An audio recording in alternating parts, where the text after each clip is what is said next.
This episode is brought to you by Shopify. Forget the frustration of picking commerce platforms when you switch your business to Shopify, the global commerce platform that supercharges your selling wherever you sell. With Shopify, you'll harness the same intuitive features, trusted apps, and powerful analytics used by the world's leading brands. Sign up today for your $1 per month trial period at shopify.com/tech, all lowercase. That's shopify.com/tech. Hey there. Before we get started, I just wanted to tell you about a wonderful video that's been floating around the internet. Maybe you've seen it, but let me tell you the backstory. The process of creating the Good Newspaper, which, if you're new to the podcast, we created a physical newspaper that celebrates the people, ideas, and movements that are changing the world for the better.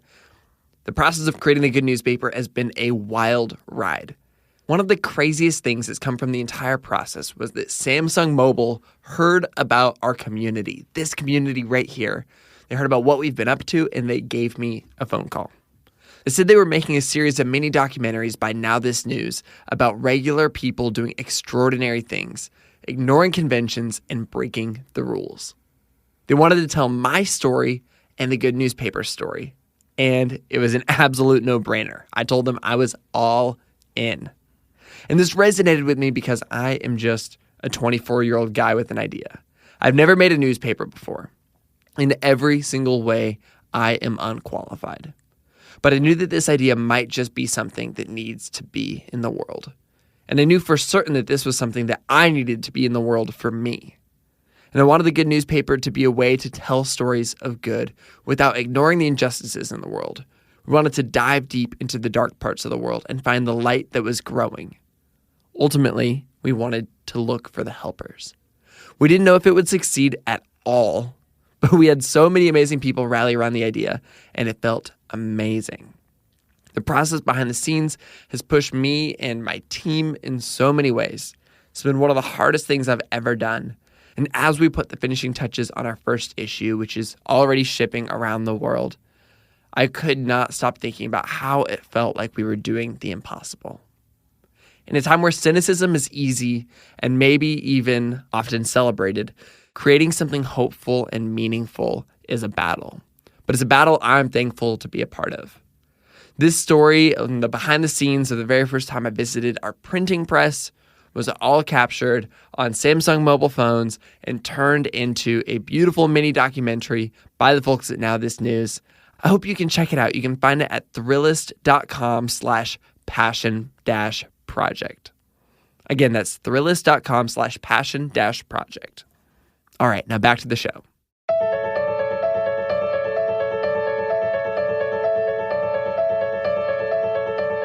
This is Lily. She just parallel barked. Kindly requests a reward now. 13 out of 10 would pet so well. This is Buddy. He ran into a glass door once. Now he's heckin' skeptical. 13 out of 10, empowering AF. This is Earl. He found a hat. Nervous about what you think of it. 12 out of 10, it's delightful, Earl. These captions sound familiar? In 2015, WeRateDogs was born on Twitter. If you would have told Matt Nelson, the creator of WeRateDogs, that he'd be entertaining 750,000 people in less than a year, he would have laughed in your face. But today, more than 3 million Twitter followers regularly await the internet phenomenon of dog photo submissions being paired with witty captions. And the final products are brilliant. I've been a fan of Matt's Twitter, WeRateDogs, for a long time now. And on top of that, I've come to admire the way that he's dealt with making mistakes in front of a lot of people, which is a difficult thing to deal with, and how he's also used his platform to make a difference where he can in a way that's unique to the very unique platform that he's been given. Many of you have seen the pictures and laughed at the captions. Maybe you've even retweeted some of Matt's tweets. But how many of you know the backstory? How did it all start? What has been the journey of this Twitter sensation? I'm Branden Harvey, and this is Sounds Good. This is the weekly podcast where we have conversations with inspiring people who are rejecting cynicism and using their lives to move toward meaningful optimism.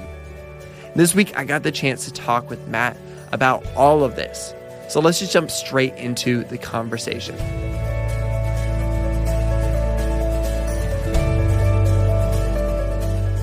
Matt, I'm super excited to be talking with you today because I have retweeted you a lot of times and I've giggled a lot of times. And so I'm excited to get to talk about the cool things that you do on the internet. Oh, I appreciate that. Man, so you run the WeRateDogs account on Twitter, which, probably a lot of people listening to this know and love. But for people who don't already know what this is, or maybe they need their memory jogged, explain a little bit about what this account is. So WeRateDogs, I started it in November of 2015, and basically people send in dog photos and videos, and I take what I think are the ones that I can work with, or it's just an amazing picture, and I put a caption over that and give it a rating out of 10, usually actually always above 10. And it just exploded from the first day. I only had my personal account to promote it with. I had almost 10,000 on my personal account just from writing jokes. I found Twitter was my creative outlet way before WeRateDogs. And so I only had that account to promote it with, and I passed myself in followers in 5 days. We had 100,000 within the month. And it's been insane ever since. It's been a roller coaster for sure, but I tell people that I've been in shock for 2 years now. Man, that's the crazy thing about the internet is like you have no idea what's going to happen with things. Yeah, so in some ways I've been criticized because there was recently an Esquire article that was out about me that the reporter actually came down to my school and followed me around for a couple days. And it was a very good insight, but it had a cynical twist to it because it was like, I told her the truth. I was like, yeah, when I joined Twitter it was my creative outlet, I wrote jokes that were horrible, but eventually I got better at them.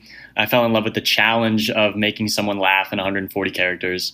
And over time, I realized that my online persona with dogs worked very, very well. And so when I started WeRateDogs, in the back of my head, I was like, dogs are the medium to get my writing out to the most people. People are like some people ask, like, how are you so obsessed with dogs? And I'm really obsessed with comedy, and dogs are the medium that I've found is the most effective way to get my writing to people. Now, don't get me wrong, I love dogs. I could not do any of this without a passion for dogs. I've had dogs my entire life. But yeah, the primary focus was to just make people laugh from day one, and it still is. And other goals have come into play, but my primary focus is to make people laugh. But when people heard that, oh, he planned it, like it was I was surprised when people took that and it was no longer this pure wholesome thing he had no idea would blow up. When it really was, I just had a feeling that dogs and humor are this magical combination. Yeah, and if your ultimate goal in the world of comedy is to make more people laugh, and you know that a lot of people love dogs, it's a great tool at the end of the day to bring more joy to more people, which is what you inevitably did. Okay, so bring me back to that first day then of deciding like, hey, I've got my own Twitter account that I built up, but I am going to create this dog account. Like, what was the moment that you decided? So I can't actually pinpoint it. It was kind of, I wish I had a fun eureka moment to tell you about. But it was kind of like, I think I mentioned it to my friend and I forgot I had mentioned it to him. I was like, hey, man, a dog, a Twitter account. Do you think that would work? This is someone who is not like big on Twitter. He just uses the platform like everybody else does. And I don't even remember the feedback he gave me. But then probably a week later, I was a bored college freshman, and I was like, you know what? Let's just see what can happen with this. So it was after a golf tournament. My friends and I, we went to Applebee's, and I tweeted out on my personal account, and I was like, hey, what would you all think of a dog rating Twitter account? I made a poll, and it was like 87% yes, do it, absolutely. The optimism was there. I was like, okay, we're going to do this. So the account was first created in an Applebee's. Which is hilarious because Applebee's has got their own little weird Twitter thing going on, or at least they're attempting to. Oh, absolutely. I had my... Absolutely. I see what you did there. But I had my own back and forths with Applebee's on my personal Twitter account, like just joking around with them. Like whoever administers that account, like the group of them are fantastic. They play along. So I hadn't really made that connection until now. But so I made the account. The first dog I ever posted was the dog of the person sitting across me at the table. And I retweeted it from my personal account. I was like, hey, made this account. What do you think? I had 500 followers before I got home. And it just blew up. Like, well, actually, between then, I didn't really know how I was going to get the dog pictures. I had no idea. I was like, oh, well, if I see a dog, I'm going to take a picture of it. Just like on the street. And make a silly caption with it. Like a true Humans of New York, but with dogs. Yeah. And then someone DM'd me a dog picture, and I was like, holy shit, this has to be what it is. It immediately takes followers and makes them part of something. In the beginning, like we had, when we had those 500 followers, I got like 3 DMs that night, but I rated all 3 of those dogs. And so it was perfect. And I knew from that point on, if the account were to blow up, I would never run out of half of my content. I look at my posts as you have the caption and you have the picture. If the caption leans on the picture, then I'm not necessarily proud of that post. Like some pictures are just fantastic, and no matter what you say, you cannot make it better. But I see that as more like, it's not my picture. I almost see that as more aggregation than art. But when the picture leans on the caption, that is what I value, and that's what I think most of my followers value, is when I can twist the narrative or form a narrative just off of the dog picture. So when the first person sent me a DM of their dog, I was like, all right, this is it. This is what it's going to be. Within the week, I had people in the hallway in my dorm hall looking through pictures and signaling me if they had a good one. And that's how it worked for a little bit. Cole Sprouse followed us when we had 3,000 followers. Don't know how he found the account.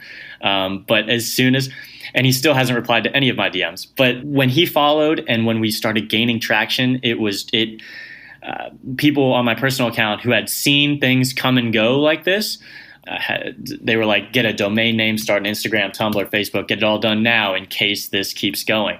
So that's exactly what I did. And the WeRateDogs.com was inactive for 9 months before we did anything with it. But it was just a very good foundation for what would now be the business, We Rate Dogs LLC. Mm.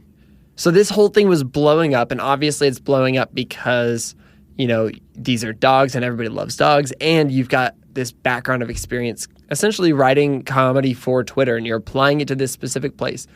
But at the same time, you mentioned this earlier, you launched this in November 2015. The election was already underway. It felt like there was a lot going on in the world. Did you kind of feel like some of the success of this came from people needing almost a sense of happiness or a sense of joy or a sense of even escape from what was happening in the world? So obviously I made the account with the intention to make people laugh. And I already mentioned that. But the fact that there are these other things going on in the world, people need this positive outlet. Obviously, they can find that there. Like, just from being on the internet, I know where you can go to just relax, have fun, be in a very positive environment with other people that feel the same way and think along the same parallel lines. And so I know where to find those, but many people don't. So if they could be following their 10 favorite cutest dog Instagrams and cute emergency on Twitter and think they're satisfied, but when I come out here with cute dogs plus a little bit more comedy side and not captions that are just, oh my God, look at this and 10 emojis, I think it might have been refreshing to some, and people were like, now I found my positive outlet, and it's different. It's he brought something new to it. I don't know. I try to get in the minds of my followers as much as I can, but that initial why you clicked follow varies greatly, but from person to person. So you launched this when you were in college. Are you still in college right now? So I just finished my second year at Campbell University, and I have no clue what my educational future entails. Obviously, this happened my freshman year, first semester, because I was bored. So if this were to happen my senior year of high school, I would have quickly changed plans away from professional golf management at a small Baptist school in North Carolina, and would be pursuing a variety of programs that focus on social media marketing and digital media and all these things that now, like, my interests have shifted so much that I can no longer see myself pursuing that same golf pathway. So you were studying golf management. That's correct. And are you still studying that? Yeah, I mean, officially, yeah. But like I said, we'll see what happens. I've yet to do the amount of, like, I've been so busy with how things are running that I haven't done the proper research to tell you where I would even like to go, or if I'm even not going to pursue like that next stage of education. So totally. I wish I had a better answer for you. No, I mean, it's interesting because I remember when I was in college, I blew up on Instagram. Nowhere near where you're at, like not a small fraction, but that's when I started to grow this audience kind of on accident. And also, like you, kind of on purpose. I was steering into something but didn't know that it would catch fire. And I remember sitting in the back of classrooms, learning from professors, but also kind of doing the work that they were teaching me. Oh, like my in the back, goodness. I was like emailing back Absolutely. like big name clients and managing a business and running marketing stuff, all while my professor was like teaching me how marketing worked, or at least teaching me out of a textbook.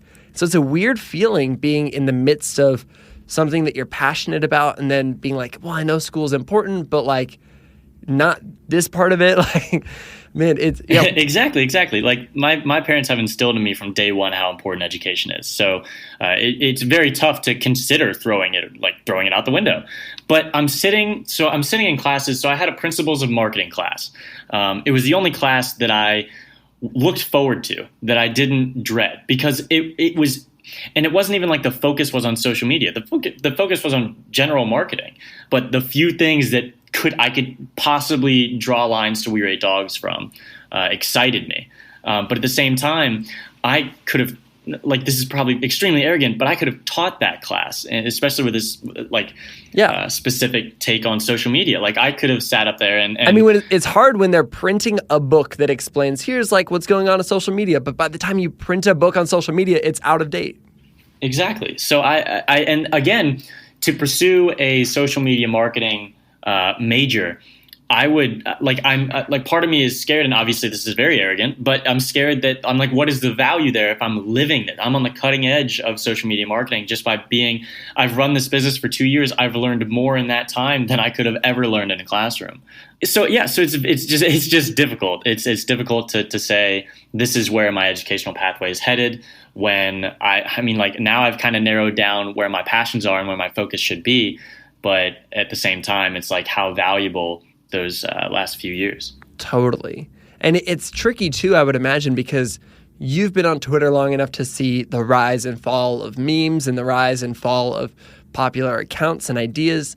But at the same time, you've been going strong for, 2 years. I'm waiting for the plateau. I'm waiting for it. I don't know why it hasn't happened yet. Man, let's say that for some reason the account just starts to plateau. Would you jump over to do something else? Like, what's the core of your passion? I don't think it's necessarily dogs. It may not even be Twitter. Where do you think that the core of what you care about might be? It's definitely more of a obsession with getting the response I'm looking for, and Twitter just makes it an addicting challenge with character limit.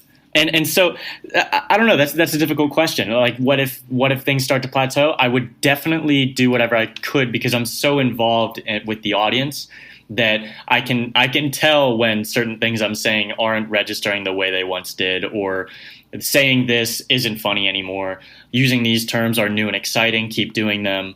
I can pretty much figure out, I can probably credit why we're still around to this, is that I'm so involved with my audience that I kind of know what they want. So if that shifts, I can adjust. Let's talk about that a little bit more. I would love to hear more about your community and what you know about them, what your relationship with them is, because it seems like you really genuinely have a care for them. Absolutely. And that's because I started, like, I remember tweeting out, oh my God, I just hit 600 followers on my personal account. So when you start with that, and obviously I started with just people I knew in real life that were like, Matt, why are you trying to write jokes on the internet? Like, they're not funny. What are you doing?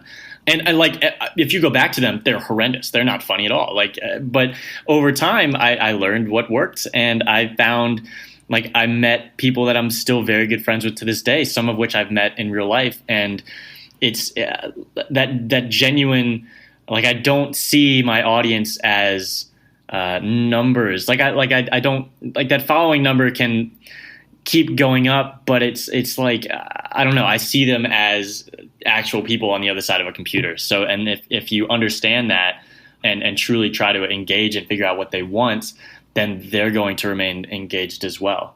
But still, like, how has dog rating not gotten old yet?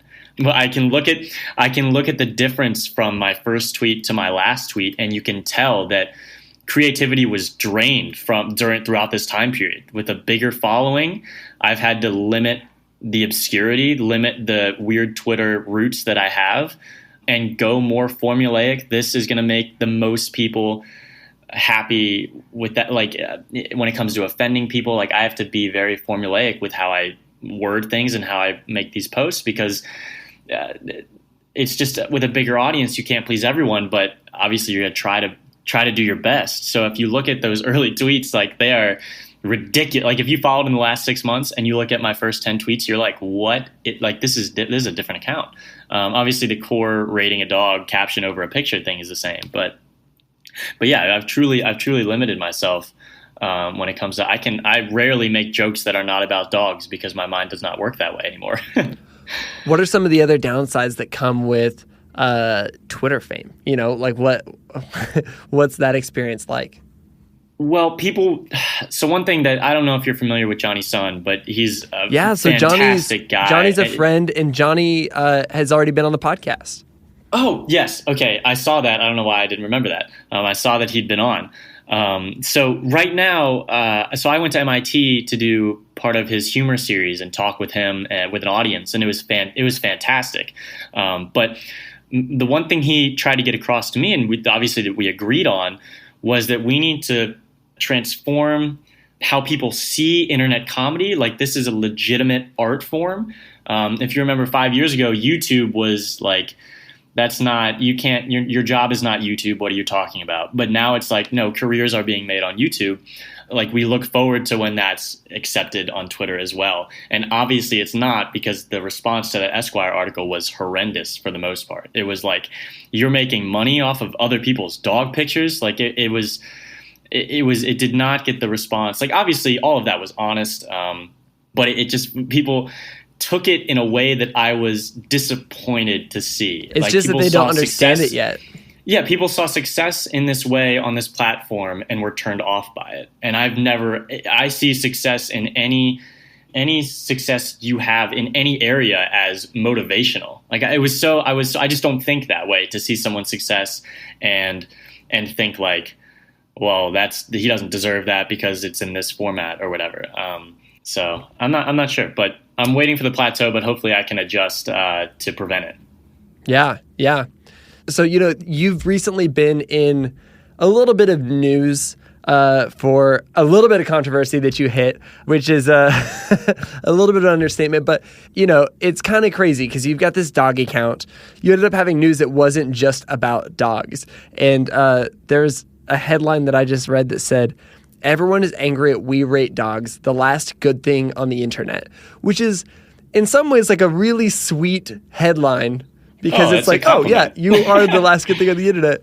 But then it almost speaks to this rise and fall that everybody experiences on the internet. Though it seems to me, from my perspective, that you had a pretty solid rebound. Man, I wish I could turn that rebound into like an Air Bud joke. I'll work on that. Anyway, it begins with President Donald Trump tweeting an obscure, random, terrible tweet where it includes a word that is not real, Covfefe, is that the right way to pronounce it? I've heard many pronunciations. I'm sure that one's fine. And so he tweets this, and Twitter blows up. And it was this magical, amazing moment where we're like, is the president going to change his, like, is he going to delete that tweet? Is he going to finish his tweet? Like, the tweet had no context. It didn't make any sense. And we all just got to sit there and be like, what is happening? Like, what kind of world are we living in? And then everybody's making jokes about it. And then you jump in with a response. Mm-hmm. So, well, actually, if you don't mind, I would like to jump back to please. January. So in January, late January, the Women's March was going on. And I was like, you know what? This is something that it's current event. I had posted about current events before. Super Bowl, I made tweets about the ads if they were dog related. I've taken advantage of current events because it's what everyone's talking about. Why would you not talk about this if everyone's already doing it? And why not throw a dog picture in it and make it adorable? Yeah, exactly. Yes. Twitter is built for what's happening right now. So I was sent a dog picture that was adorable, and it had a sign that said, "I march for my moms," and it was at the Toronto Women's March.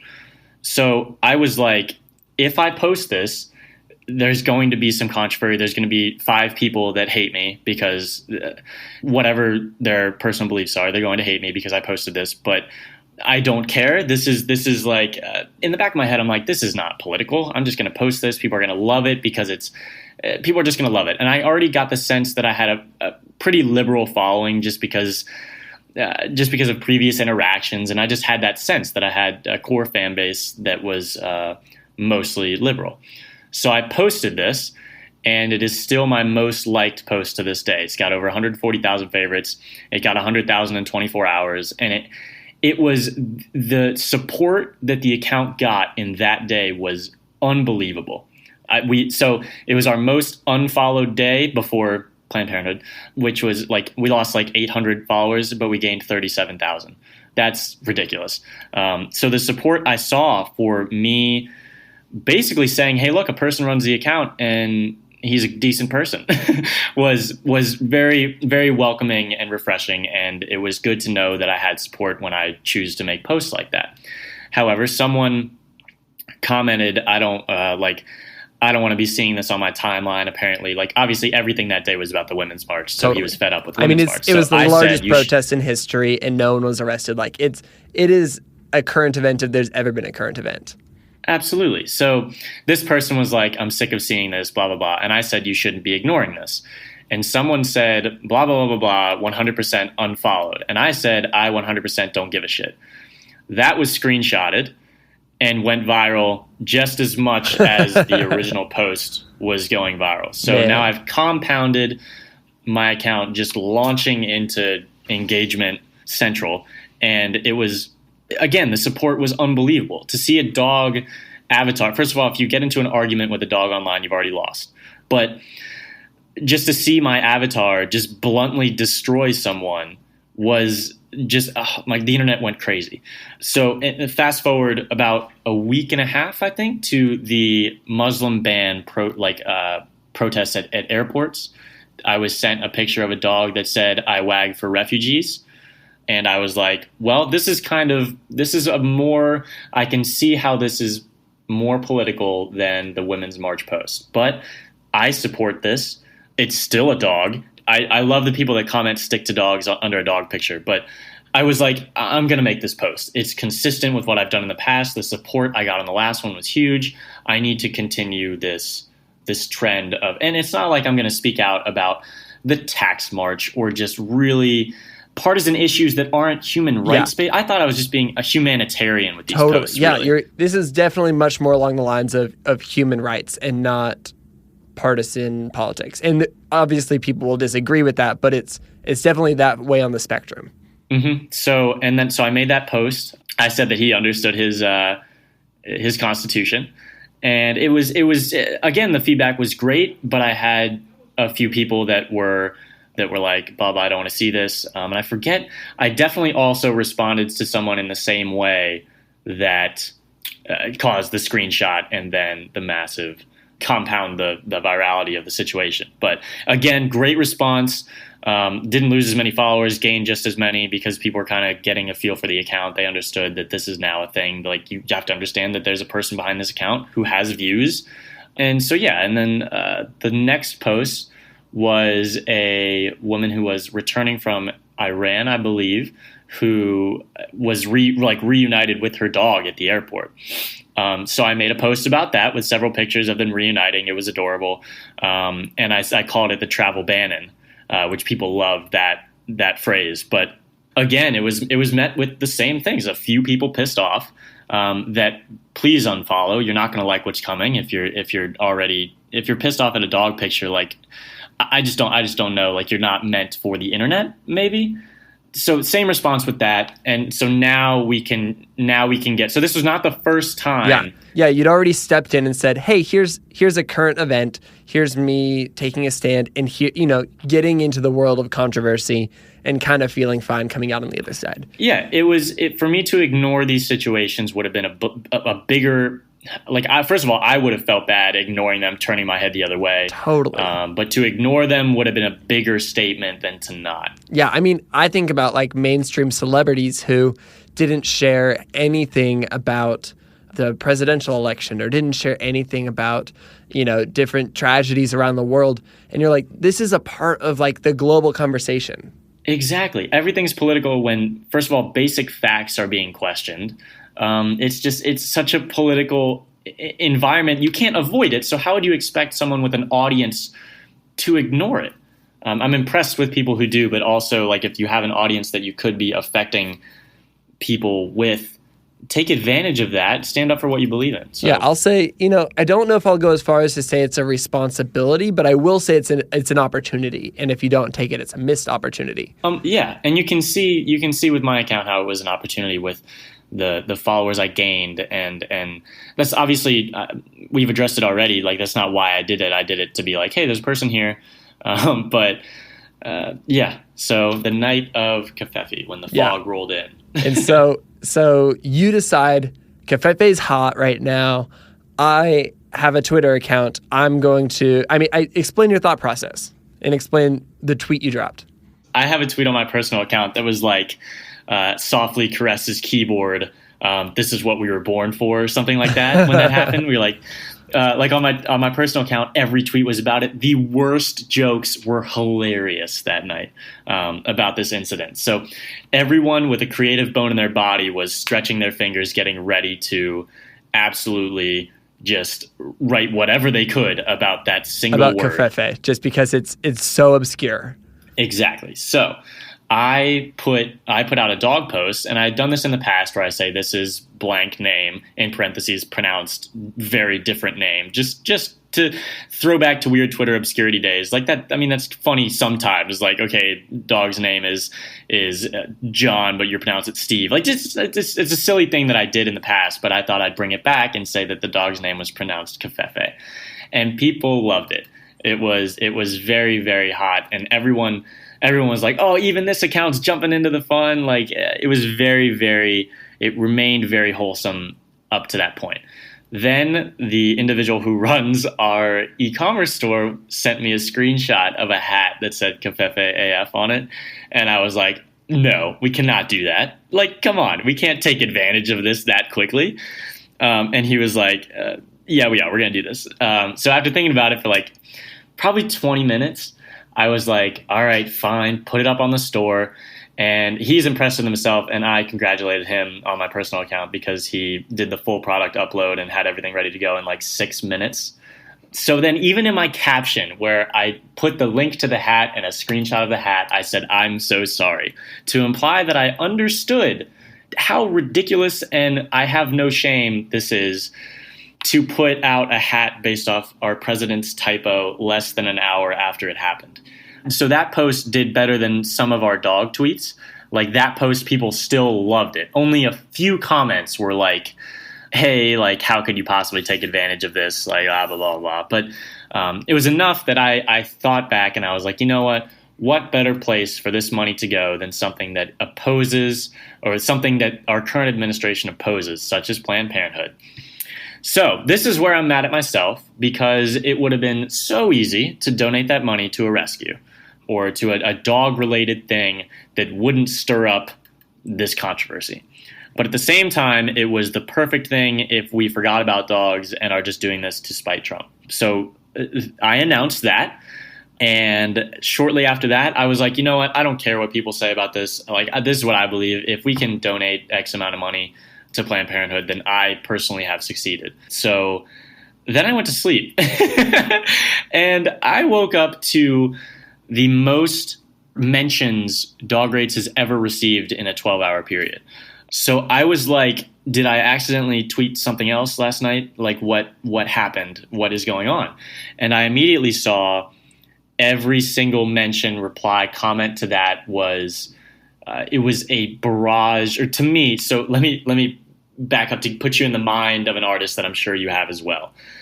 Negative comments are so much bolder in your head than any positive comment could ever be. The one negative comment is going to stay in your head for 7 weeks, and all the positive ones fade away after you scroll by them. Basically, in retrospect, I would say between 15 to 20% of comments I received were negative. And that's impressive to look back upon, because this reached way out. I had people commenting on this, hating me, that have never followed my account. These people found me just to hate on me because of this situation. So in retrospect, probably 15 to 20% of all the comments I received in that 12-hour period were negative. But they were clearly the ones that I paid attention to. Then there was also a neutral aspect where people were saying, this is simply just bad for business. What are you doing? Republicans buy shoes too, which is Michael Jordan's famous quote. And these negative/neutral comments were coming from people that I respect online, so it had a bigger impact. And so I made the horrendous decision to write up a notes page completely out of character and apologize for the whole thing and say that my personal beliefs should not impact my dog page, which is ridiculous because my personal beliefs are what created the dog page. And you cannot separate yourself from your account. It's not possible. So after I posted that apology, I had some people that were like, thank you for the apology. Like, we're back on good terms, Dog Rates, no problem. And then I had everyone else, all the liberals that were so proud of me for putting up Planned Parenthood, just absolutely destroy me, because now I have backed down and I hate women because I have written this apology to the people that I should not be apologizing to. So now we're in complete crisis mode because I pissed off everyone. Then I called a few people that know how to deal with this a little bit better than I do, because I was joking, like, my crisis team messed up. I'm my crisis team. I didn't have a solution, because I immediately not immediately. A few hours after I posted the apology, I regretted it.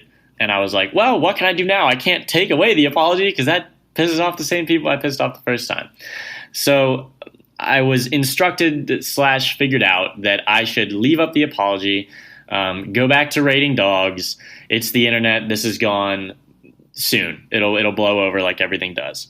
So then the next day, perfect timing, we pulled out of the Paris Accords, and I could not make fun because it's a very serious and awful situation, but I can address this in my same quote unquote political voice.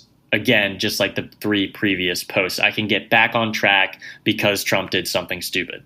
So I made a post that was very blunt, like, this is Zoe. I think, the dog's name was Zoe. The dog just looked upset, and it was like she would hate to see willful ignorance and a denial of basic science destroy the world. I worded it better than that, but to that extent. And then, so people were back on board. They were like, oh, thank God you're back. Glad you weren't gone forever, stuff like that. And then someone in the comments said, again, along the same lines of stick to dogs. So I said, stick to fucking off. And that was, again, that post has about a third of the favorites as the post with 90,000 favorites of the actual dog. So that put us back on course. So I'm sure you didn't want this entire podcast to be about this, but it's kind of where I'm at right now. I mean, you were in the thick of this thing that has happened to a lot of people on the internet, and is just kind of maybe a part of the culture that we live in the digital age a little bit.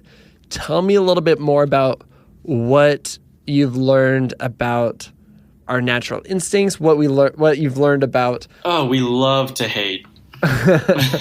We love to see the downfall of things people like. We thrive on that failure. But as soon as you see, like, I'm sure there would people that would be rejoicing if the Catch Me Outside girl went bankrupt, or we just thrive on the success, or we thrive on the failure of other people's successes. And it, like, to me, that's such a foreign thing. Like, with YouTubers, big YouTubers, let's say, just that fall of something that, okay, so if we're not in that fan base and we don't necessarily share those same likes and dislikes, then we love to see that fall for some reason. So that was the case with WeRateDogs. Everyone loved us, so it was really fun for a couple days to have the people that weren't in the everyone loves us group to absolutely hate on us. So again, most of this hate comes from people that never followed us and never wanted to, but they loved joining the crowd that now disliked us. And now I think I only see a few mentions that are like, I don't want to see WeRateDogs in my timeline anymore. I'm so mad about that dog picture they posted.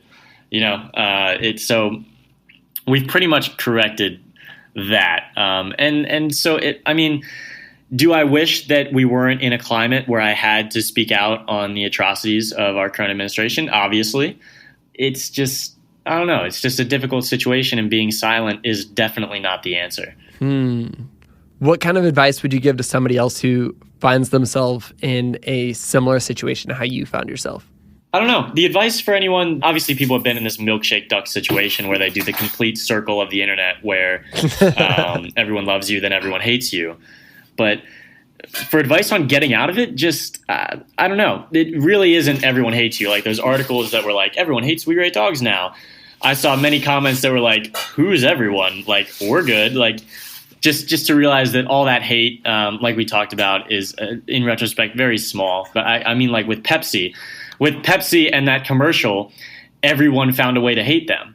So like everyone legitimately found a way to, like, that was a massive marketing hiccup for them. So I think that's a different position than pissing off part of your fan base. I'm not sure. It's interesting to think about that because it really is complex. There's no rule book for this at this point. It's a weird time to be in, and it's a weird position to be in. This is something so new. Yeah, I did see. So this is called, she labeled it the circle of internet life. And it has at the top of this circle, internet finds new thing. And then it has news coverage. And then it has late night TV appearance. Then it has self-awareness. Then it has monetization. And then it has death. So that's a little bit separate than drawing political lines and demographic lines with your audience. But the monetization route, which at the same time as this Planned Parenthood thing was going out, people were obviously researching other ways that they can hate WeRateDogs. They dug up that Esquire article, transformed it into this I'm a trust fund white kid that had malicious intentions when I made this account.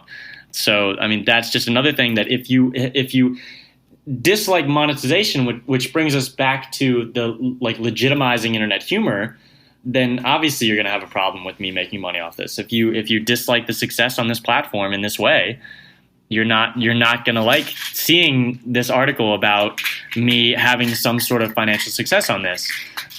So yeah, that's another thing that's tricky. But that circle is pretty funny because, yeah, as soon as people see monetization, which again, this hate for success is mind-boggling to me. But as soon as people see that, they're out of it. Yeah, let's talk about the other end of the spectrum too then, because you've also been doing some really cool stuff on GoFundMe and giving back to your community in some awesome ways. Tell me a little bit more about that. So once the account gained traction, obviously I owe my success to the incredible awesomeness that is dogs. So we struggled to find a way to give back because it's more difficult than you think to say, hey, a part of proceeds from our store, a part of profits are going towards X thing. It's hard to get that all set up. So when we made our store and we started seeing, once we had some financial success, we were like, okay, what's the best way to give back? And so in early 2016, so I actually started doing this very early just to test it out, we were sent GoFundMes. And the first time I had posted one was because we had posted those dogs multiple times on the account because they dressed up for every holiday, and I posted them more than once. And one of them needed a doggy wheelchair.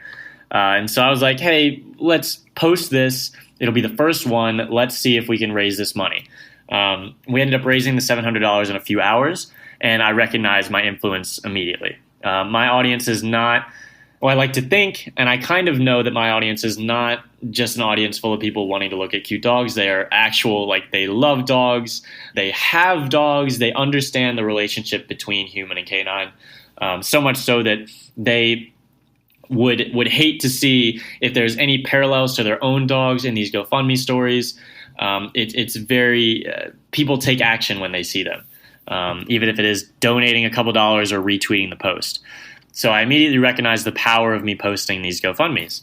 And so I posted 2 more that month, one of which raised over $4,000, and that really showed me that I have the power to like change this family's life pretty much, which is a hard thing to do now that we're sent so many to vet through them. It's a very difficult process to say, here's the one I'm going to post out of the 35 I was sent this week. So we waited about a year to figure out if that was the correct method of doing things. I kind of felt out my audience a little more. We grew, other opportunities came into play. And then with the first Friday of 2017, we were going to post one a week or one every 2 weeks, just depending on the feedback I got. Like, obviously I cannot be posting these every day or they don't have as much impact. I would rather say we helped these 25 dogs reach the entirety of their goal than we put up 100 posts and they reached an eighth of their goal, because people just, it's just hard to balance that. But I think I figured out the best way to do it. So now, and that trend worked. Like, now we've posted, I think the number is around 25, and we hit $100,000 donated to these individual GoFundMes a couple weeks ago. So it's weird because I wish I could say, yeah, this is my money going towards that, but it's not. It's the people who follow me and them that have just really taken the initiative when it comes to these things. Like, I didn't donate $100,000. My audience did. I'm just the medium that allowed them to see these posts. It's cool though that you brought together this incredible community. Yeah, and one thing that I wish I would have highlighted more at the MIT talk is community. We're sent a lot of, hey, this was my dog. We're putting her down today. She passed away last week, blah, blah, blah. And they tell me part of a story in this 140 characters. Usually, like, that's so hard. You can't ignore that. Especially if I come across it, I'm not going to ignore those. So I usually favorite it and then comment some hearts or a brief little message. And because now Twitter throws, you can be scrolling through your feed and you can see WeRateDogs liked.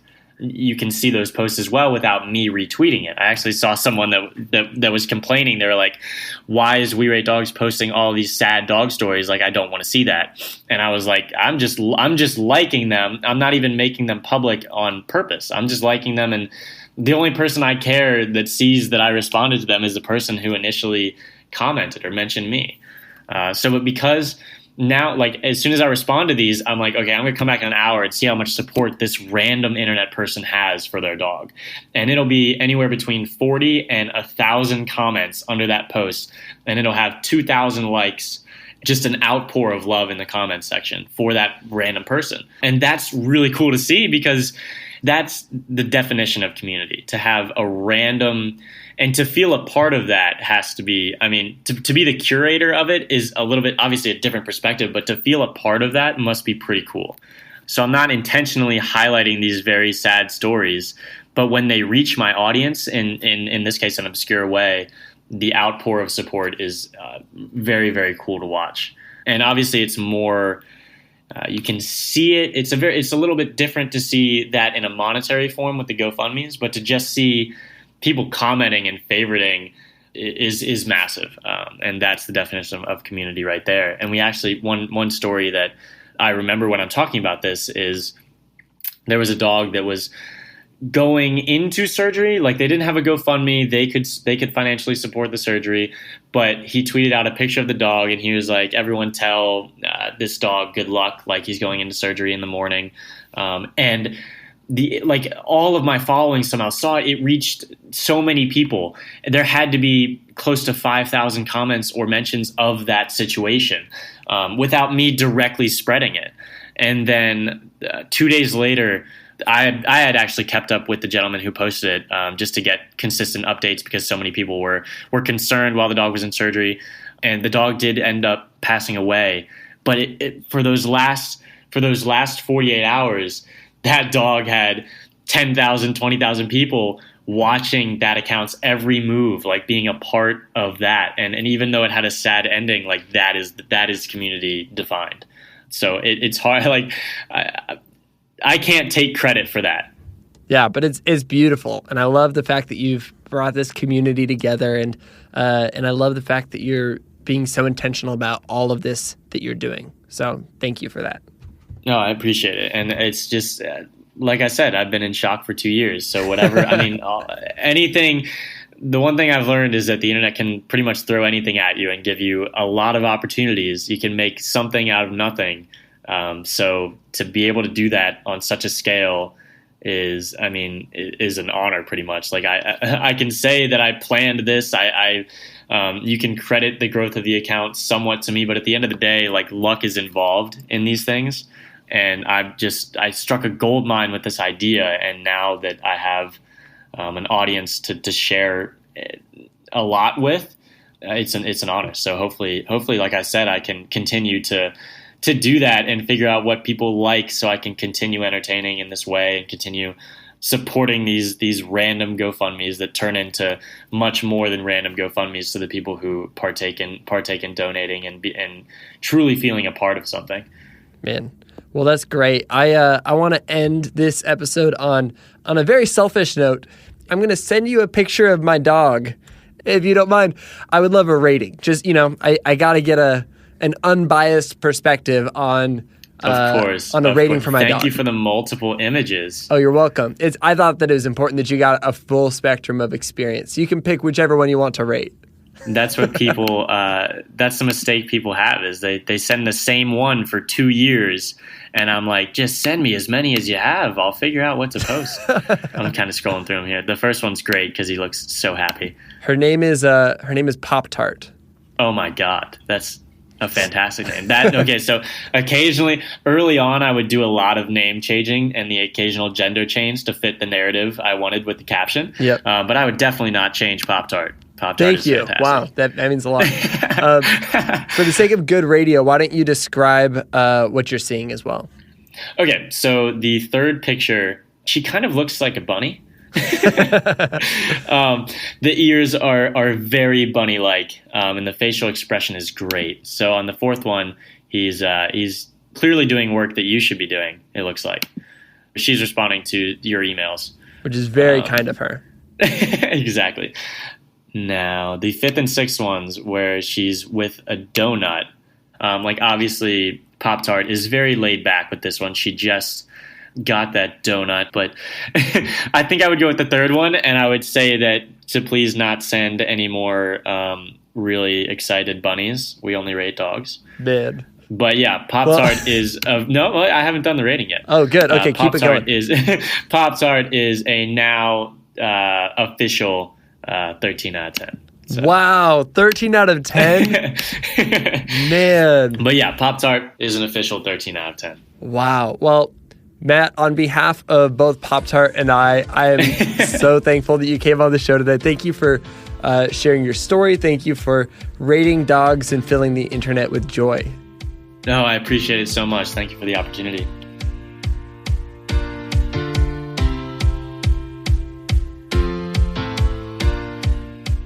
Wow, that was so good. Here's what I really appreciate about my conversation with Matt. Not only does he share his passion for using the internet as a medium for joy and comedy, he also remains transparent through the highs and the lows of his internet fame. I love what Matt said at the beginning of this conversation. My primary goal was to make people laugh from day one.